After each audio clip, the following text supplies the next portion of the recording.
Magandang hapon po sa ating lahat. At kaunting paumanin at tayo medyo na late dahil coming here, sunuran lang pala kami ni Stokes Harry. Ang lakas unang ulan sa NLEX. Actually, sa Quezon City pa lang bago mag-exit, buubuhos na ho yung ulan, meron pa accident, somewhere there, sa may pahabang tulayan. Kaya medyo na late ho kami. So magandang hapon muli sa ating lahat at maraming salamat sa inyong pagtanggap sa amin dito sa Angeles City, dito sa Pampanga, kay Bishop Edwin, maraming salamat. At narito tayo ngayon, bahagi ng hakbang ng maiso na ang advokasya ay transparency, accountability, peace, and security. Alam naman po siguro ninyo yung mga maraming kaganapan ngayon dito sa ating bansa. At talaga namang salat na salat tayo sa transparency. Hindi ibinabalita at walang nagbabalita ng mga totoong kaganapan sa loob at labas ng gobyerno. Ang lumalabas lamang sa mga tinatawag nating traditional media ay yung mga pabor sa pamahalaan. Yung mga magagandang pananalita, yung mga magagandang pledges, yung mga magagandang bukadilya ng pamahalaan. Pero hindi nila inilalabas ang mga bawang katotohanan.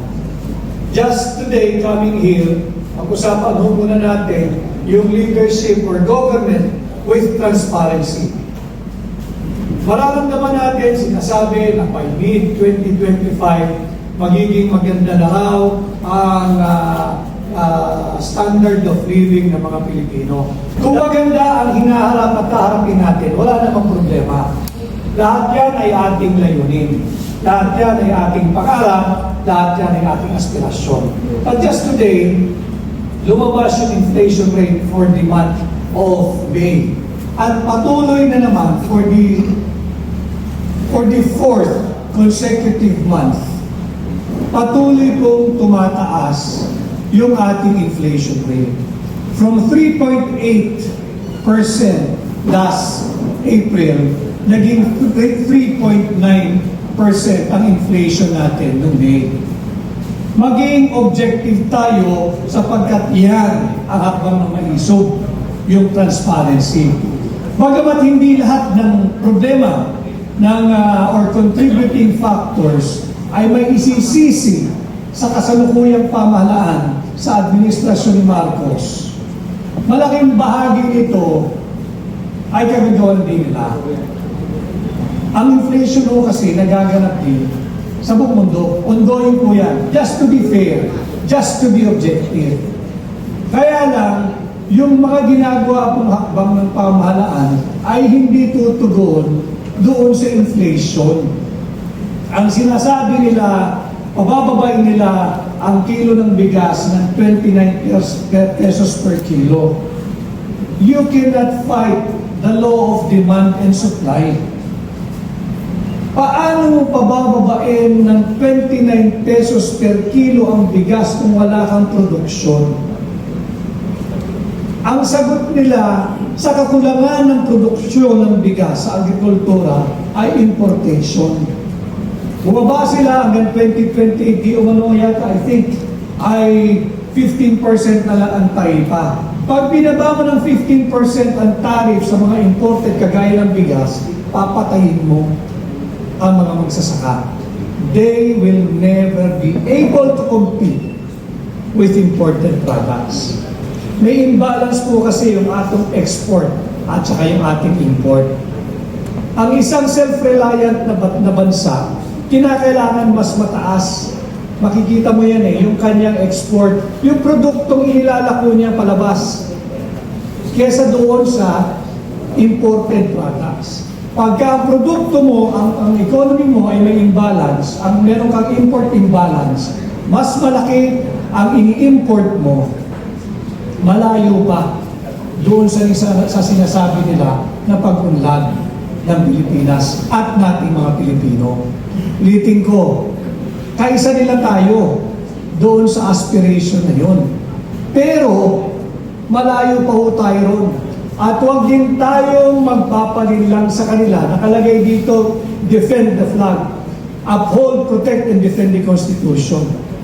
Huwag po tayong magpapadala sa kanila sa sinasabi nila na ang ugat ng kahirapan sa ating bansa ay dahil daw sa restrictive economic provisions that are written in our Constitution. Hindi po yun. Kesyo raw po mahirap, bawal mag-ari ng mga lupa ang mga dayuhan. Kinakailangan daw papasukin ang mga foreign schools or universities from abroad para daw maging magagaling yung ating mag-aaral, and so on and so forth. Ang tugon nila muli dyan ay kalikutin, lapastanganin ng ating konstitusyon. Hindi po problema ang konstitusyon pagdating sa paglaban sa inflation. Hindi po problema ang konstitusyon pagdating sa ninanais nating umunlad ang pamumuhay at kabuhayan ng bawat Pilipino. Ang problema ho ay ang kanilang graft and corruption. Talamak ang korupsyon, huwag nilang pakikialaman ang ating konstitusyon. At dahil talamak ang graft and corruption, gusto nilang mapanatili ang kanilang mga sarili sa posisyon, kaya pinakikialaman nila ang ating saligang batas para galawin not the economic provisions but the political provisions na pahihintulutan na sila na mag-re-elect at walang tigil ng mauupo sa kanilang mga pwesto. Huwag po tayong maniniwala doon. At yun din o ang naging sentimento, I have been to, at na nakaharap ko po, yung ating mga kababayan sa Hong Kong, at yung iba sa Macau, tumawid sila, at yung iba naman from mainland China. At yung mga kababayan po natin doon, pati yung mga OFWs, yun din ang kanilang pangarap. Gusto rin ho nila magkaroon tayo dito ng magandang railway system, yung subway nila. Pangarap po natin yun. Hindi na tayo makakaranas ng traffic sapagkat mas nanaisin mong mamasahe, sumakay ng tren kaysa magmaneho ng 1, 2, 3 oras sa EDSA lang na ang binabaybay mo ay only 10, 11 kilometers dulo-dulo. Waste of time, waste of our productive time. And yet, hindi natutugunan. Kasi nga, yung pondo, halimbawa, 100 piso, 80 pesos doon na pupunta sa bulsa ng mga korap na politiko. 20 pesos na lang ang nai-implement. And yet, ang gagamitin nilang sa isasangkala nila, kasi itong inyong saligang batas, kailangan ng buksan, kailangan ng ibasura, kailangan na nating lapastanganin. Huwag ho tayong papayag doon. At marami din ako nakakausap na Atty. Vic, baka kasi hindi nauunawaan ng sambayan ng Pilipino at kaya sila ay passive pagkausapan na yung saligang batas dahil malayo daw po sa sikmura. Hindi po totoo yun. Napakalapit po nito sa ating sikmura sapagkat naririto lahat ng ating karapatan. Kagaya ng ginagawa natin ngayong hapon para tayong mga magkakalaguyo. Nagtatagpo tayo ng palihim. Nagkikita-kita tayo ng patago. Sapagkat pinagbabawalan nila ang ating mga basic rights that are written and guaranteed under the very same Constitution na gusto nilang lapastanganin. Mantakin ninyo, tumatakbo, gumagana buhay ang ating 1987 Constitution, ating saligang batas. Hindi na natin magawa yung ating karapatan sa ilalim ng Article 3 ng ating Bill of Rights. May garantiya yan ho sa ating saligang batas na makapagpahayag ng ating saloobin na hindi tayo namumulestya ng gobyerno, nang malaya tayo makapagtipon-tipon at payapang mag-ipon-ipon upang iparating sa gobyerno ang ating hinanaing, ang ating mga saloobin, ang ating mga suhestyon. Pinagbabawal po nila yan. Bawal ang rally, bawal gamitin ang mga freedom park. Bakit nila ipinagbabawal? Sapagkat takot na takot silang malaman ng higit na maraming Pilipino na magdadalawang taon na si Bongbong Marcos salat pa rin sa performance. Ayaw nilang malaman ng sambayanan yan. Sapagkat nung siya ay iniluklok at ibinoto, napakataas ng pag-asa ng bawat Pilipino sa kanyang magiging pamunuan. At hindi niya maaaring itanggihan sapagkat yan ay nalalaman kong personal sapagkat kami lang ang magkasama nung walang gustong sumama sa kanya. Ngayon ay napapaligiran na siya ng kung sino-sino na ang isinusulong hindi ang interes ng bawat Pilipinong tumulong sa kanya, kundi interes ng mga politiko. Sabihin na natin ang mga oligarko, elitista at burgis na isinusulong yung kanilang sariling agenda at pabor sa kanilang hanap buhay at interes. Papapag-usapan din ho natin dito yung pilit itinatago, ikinukubli na plano nilang i-renew agad-agad ang prangkisa ng Meralco. 4 na taon pa ho ang prangkisa ng Meralco. Wala namang masama kung exemplary yung rendition niya ng public service. Bakit minamadali ninyong ipasa agad ang prangkisa niya? May 4 na taon pa sa buhay ng prangkisa ng Meralco. Dahil kaya natin tinututulan din ito, pagka narin mo na ang franchise ng Meralco this early, kahit anong reklamo natin, dito ba Meralco pa? Dito Meralco, no? Sa Angeles o Angeles Electric. Angeles Electric. Sa Metro Manila, ibang parte ng Bulacan ay Meralco. Pag narinyo na ang prangkisa ng Meralco, wala ka nang magagawa riyan.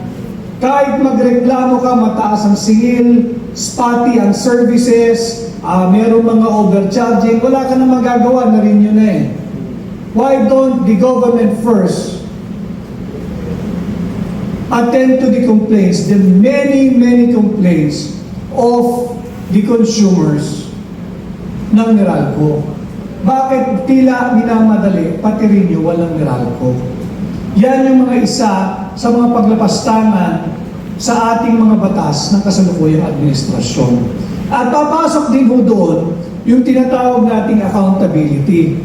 Yung pamunuan at gobyernong may pananagutan.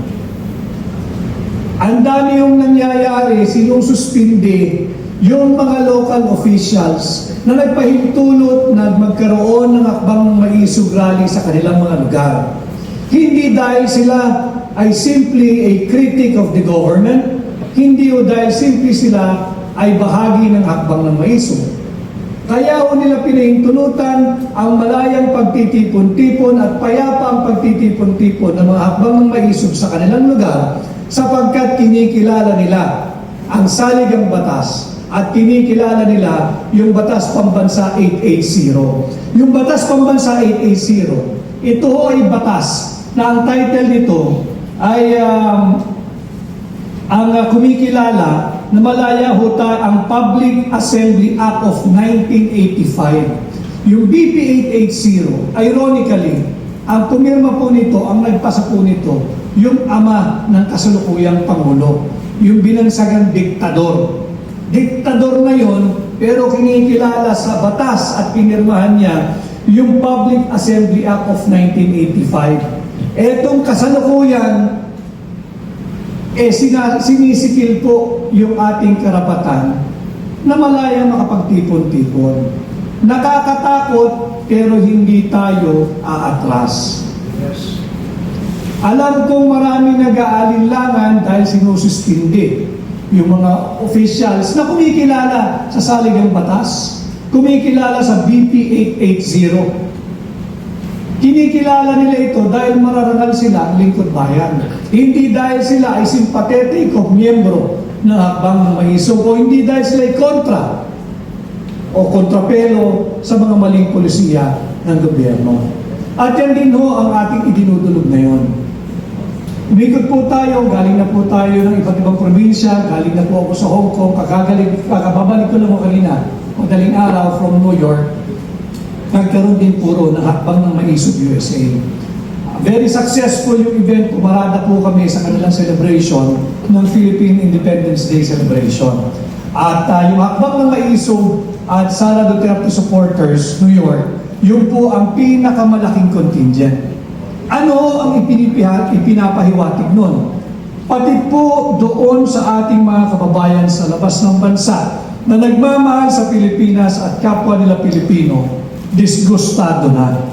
Nararamdaman ho nila at naririnig nila ang tinig natin doon kasing layo ng New York. Naririnig po nila doon sa mga nag-organisa ng hakbang ng maisog sa Spain, sa Europe at darating pong Sabado ay yung hakbang ng maisog Japan. Kaya wag ho tayong masisiraan ng loob. Parami ng parami ang nais sumali at nagiging bahagi ng hakbang ng maisog. Huwag rin ho tayo magpapa-intimidate sa gobyerno. Sure, napaka-powerful ng pamahalaan sa kanila lahat ng resources. Pero huwag ho ninyong kalilimutan at huwag din nilang kalilimutan. Malinaw din ho yun na tayo ang soberanya. Sila ay naluluklok dyan dahil lamang sa atin. Dahil pinahihintulutan natin, atin silang tinatangkilik, atin silang ibinoboto. And again, and I said this in USA, ang hakbang ng maisog, hindi po ito destabilisasyon. Ito po ay pagpapahayag ng ating saloobin na may garansya at kinikilala sa ating saligang batas. Ang problema sa kasalukuyang gobyerno, kapag ikaw ay nagiging kritiko sa mga mali nilang polisiya at talamak na graft and corruption, ang tawag sa iyo ay destabilizer. Kapag pinupuna mo yung marami nilang kamalian, ang tawag sa iyo ay nagtatraidor ka kay Marcos. Sino ba naman si Marcos? Panandalian lang naman ang kanyang poder. 6 na taon lamang, minus 4 years na lang. Pag tayo ay nagbubuklod-buklod at ang sinisigaw natin, protect and defend the Constitution, not because traitor tayo kay Marcos o kung kaninong personalidad o kung kaninong politiko. Hindi ho. Kaya tayo nagsasalita dahil tayo ay tapat sa watawat at tayo ay para sa saligang batas. Hindi ho naman tayo mga followers or blindly following them in obedience. Kapag nagmamalabis na ang nasa pamahalaan, whether kay Pangulo, Vice Pangulo, Senador, Congressman, Mayor, Governor, marapat lamang tayong magsalita sapagkat yan ang essence of democracy. As far as I know, as I speak before you now, we are still a democratic state. We are not yet, although it seems may dictatorship na. Dahil bawal na hindi na natin magawa yung ating mga karapatan sa ilalim ng saligang batas. At naririto rin ho yung peace, usapin ng kapayapaan. Ang hinihingi natin ay isang pamayanan, isang gobyerno, isang pamunuan na tungo sa kapayapaan. Sino ba naman ang ayaw sa kapayapaan? Maririnig ho ninyo kung makapagsalita yung tatapang-tapangan sa gobyerno, parang dinuduro yung ating higanting kapitbahay ng China. Tayo po ay hindi anti-US. Kagagaling ko lang ho doon Tayo po ay hindi anti-China. Tayo ho lahat ay pro-Filipino. Tayo ay pro-Philippines. Yun ang ating sinusulong dito, hindi yung digmaan. Alam mo ninyo, ang away hindi pa away openly, pero ang girian ng China at US dahil sa usaping ekonomiya. At kung sino ang dapat manatiling influence dito sa ating rehiyon, yung hegemon kung tawagin. Ang kasalukuyan po ay yung US. But slowly, tinatalo po sila ng China. And of course, it's natural na i-insecure ang US sa China. Talaga hong ganun ang mundo eh. Ang China po, wala hong sinakop yan, hindi nakipagdigma yan. And for the many years in the past, ang US lagi nasa forefront ng kahit anong gera. Name it, they're there. In the guise of being the top police of the world. Kahit naman hindi kinakailangan makipagdigma, dinidigma nila. Sapagkat sila ay sumusunod doon sa mga kanilang mga military contractor. Ginagawa nilang money laundering din yung military contractor eh. Gagawa ka ng tangke, gagawa ka ng bala, gagawa ka ng bomba, gagawa ka ng bulletproof vest, kung ano-ano. Tuwan-tuwa naman yung nasa gobyerno. Ang problema, tila yung pamahalaan natin ngayon, nagigiliwan na rin sa konsepto na kinakailangan tayo makapagdigma. Maling-mali. Alam mo ninyo, hindi pa tayo nakakaahon sa epekto ng World War II. Kung sino man ang magsasabi sa inyo na nakarecover na tayo doon sa destruction, sa death, and the hardships brought by World War II ay nagsisinungaling. Dahil kung tayo nakarecover na doon sa epekto ng World War II, bakit hanggang ngayon third world country pa rin ang Pilipinas? Bakit hanggang ngayon kulelat na tayo sa ating rehiyon? Bakit hanggang ngayon paiksi yung relays ng train na binabiyahe ng Philippine National Railways? Nung bata ako, basketball ka sa kanto, pagka lagi mong hawak yung bola, lagi kang tumitira, ang tawag sa iyo, biyaheng Bicol, swapang. Bakit biyaheng Bicol? Noong araw ko pala, may biyahe ng tren mula Maynila hanggang Bicol. So, pagka nag-goal to goal ka, mag-isa ka lang, hindi mo pinapansin yung mga kakampi mo. Tao si swapang, biyaheng Bicol. Naging paiksi ako ng paiksi.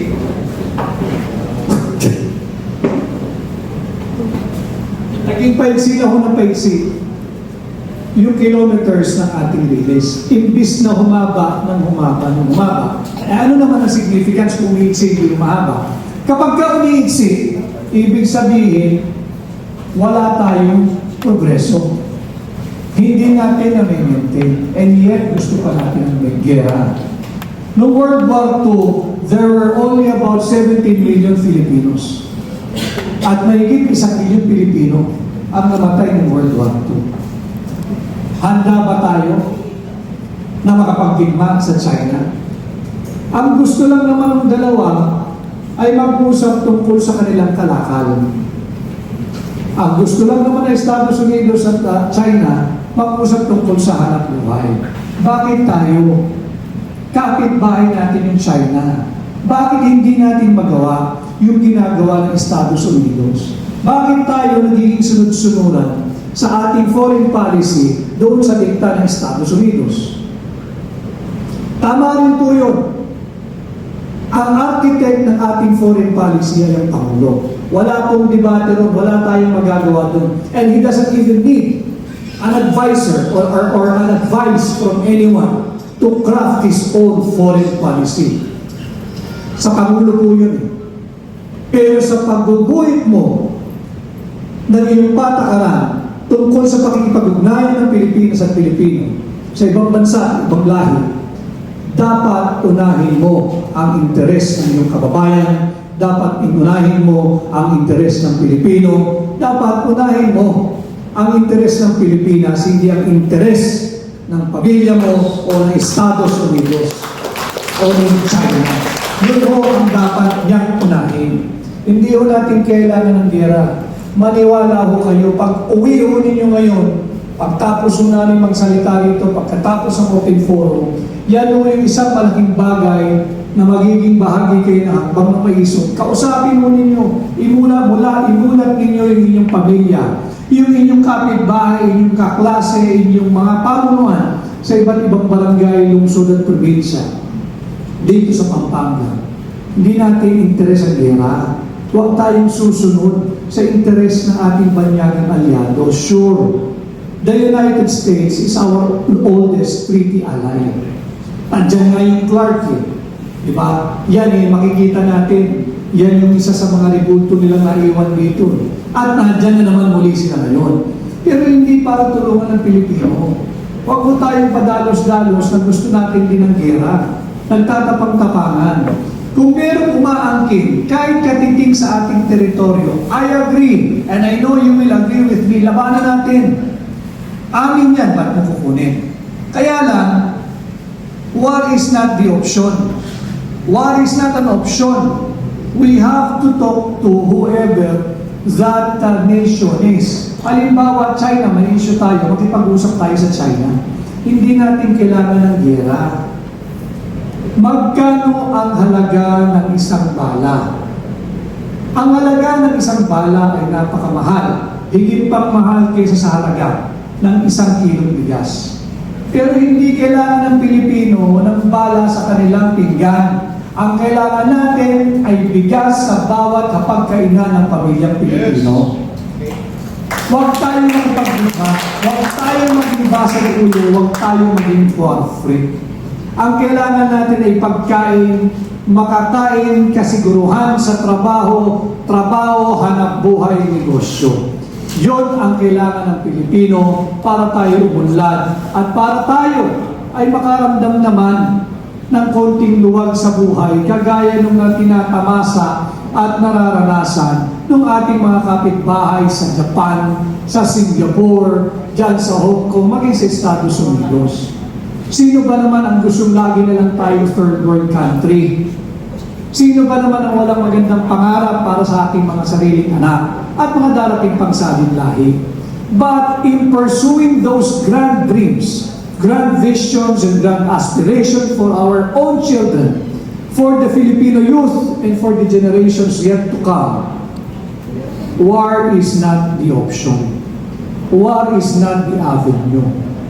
Makipag-usap tayo, makipag-ugnayan tayo sa ating kapitbahay. Ang layo-layo ng Estados Unidos at China eh. Nagagawa nilang magpapunta ng high-level delegation from the government. Bakit hindi natin magawa dito sa Pilipinas yan? Pride? Ego? Ang kapalit din, mas mainam na makipaggera kaysa tamaan ng aking pride o kahit ang aking ego. Maling-maling polisiya, maling-maling pamamaraan. It doesn't matter now who initiates that talk, but that talk should happen, and it should happen anytime soon. It should have been commenced yesterday, not even today, not even tomorrow. Dapat yung usapan na yan, nangyari na. Nung last month pa, kahapon, baka yung bukas, yung susunod na buwan, yung susunod na linggo, will be too late. At the way this government is posturing na parang bukas ay may digmaan na. Yan din ang iniyak ng ating mga kababayang OFW sa Hong Kong, sa Macau at China. Sila'y natatakot sapagkat pati yung kasiguruhan ng kanilang trabaho, ang kanilang hanap buhay ay wala ng katiyakan. Sapagkat pagka itong armadong sigalot sa pagitan ng China at Pilipinas ay umabot ng sukdulan, baka magdesisyon ang gobyerno ng China na pauwiin na lahat ng OFWs sa China, Hong Kong at Macau. Anong gagawin ng mga OFWs natin doon na nagtatrabaho ng marangal, kumikita ng malinis na pera at sila ay may dignidad at respeto pag uwi dito? Aasa sa ayuda na ibinumudmud ng gobyerno para manahimik ang bawat Pilipino. Wala akong masama sa ayuda. Pero ang ayuda, yung salita niya mismong ayuda, nangyayari lamang po yan kapag merong trahedya, kapag merong bagyo, pumutok ang bulkan, panandalian lang po ito eh. Ito po yung bridge financing para lang po makaagapay kayo during dependency of that emergency. Hindi po yan pwedeng pila tuwing kada linggo o kada buwan bigay ng pera. Anong tinuturo natin sa ating mga kababayan? Huwag ka na magtrabaho, pumila ka lang tuwing linggo o tuwing once a month, meron kang ayuda. Wala pong dignidad doon sa nakaasa sa ayuda lamang. Pare-parehas naman po tayo, binigyan ng pag-iisip, binigyan ng lakas. Wala namang lalo na tayo mga walang disability, tayo magtrabaho. Yun po yung gusto ng ating mga kababayan, yun po yung iniiyak nila doon sa Hong Kong, yung ating mga OFW. Pati po yung nasa USA. Sila po yung nagpaparating dito ng tulong sa kanilang mga pamilya. Pero meron po doon, dami ko nakausap, malaki ang kinikita nila doon.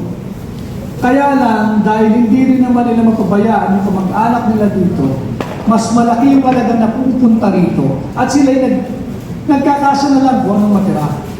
And yet, they're very disappointed because the government is simply not doing its job. In fact, this government is promoting graft and corruption. Yan ang hinihingi nating leadership with accountability o pamunuan at gobyerno may pananagutan, kapayapaan, transparency at accountability. Yan din noon yung hinihingi namin tulong sa inyo sa pamamaiso. Hindi naman ho namin makakaharap lahat ng Pilipino. How I wish I'd be given a chance to talk to each and every Filipino. But hindi sasapat ang ating oras, hindi sasapat ang ating panahon, and it's just simply impossible. But pag pinagtulungan natin ito, pag tayo nagtulong-tulong, maaabot natin ang higit na mas nakararaming Pilipino na ang sentimento ay kagaya rin sa sentimento natin. We are not calling for the ouster of anybody. We are calling for transparency, accountability, peace, and security in government and in governance. Ngayon, kung pakiramdam mo, ikaw tinutugis namin dahil guilty ka na sa pamunuan mo ay walang transparency, walang accountability, walang kapayapaan at walang seguridad, problema mo yan. Maaring ang kalaban mo ang hakbang ng maisod. Sabi rin ho nila, ang hakbang ng maisod na yun, ang bagong oposisyon. Kung ang pagtutol sa maraming kamalian ng gobyerno ay pagiging oposisyon, oho, tayo ay oposisyon. Kung ang pagtutol sa paglapastangan nila sa ating saligang batas ay pagiging oposisyon, oho, tawagin ninyo kami oposisyon. Kung ang pagtayo sa mga walang boses sa tinaping Pilipino ay pagiging oposisyon, sige na, tawagin mo kami hakbang ng oposisyon dito sa hakbang ng maiso. At muli, ang aking humiiwan sa inyo, labanan mo natin yung pagmamalabisa. Huwag mo tayong papayag na lapastanganin nilang ating konstitusyon. Huwag mo tayong magpapalinlang doon sa kanilang Peking People's Initiative. Huwag mo tayong magpapalinlang doon sa ginagawa nilang huwad na charter change. I tell you, believe me, the problem is not the Constitution. The problem is the rampant graft and corruption. The problem is not the Constitution, but the prevalence of drugs and drug addiction. The problem is the leadership, the weak leadership, and not the strong Constitution. Maraming salamat at magandang hapon po. Okay, maraming salamat po kay Atty. Vic.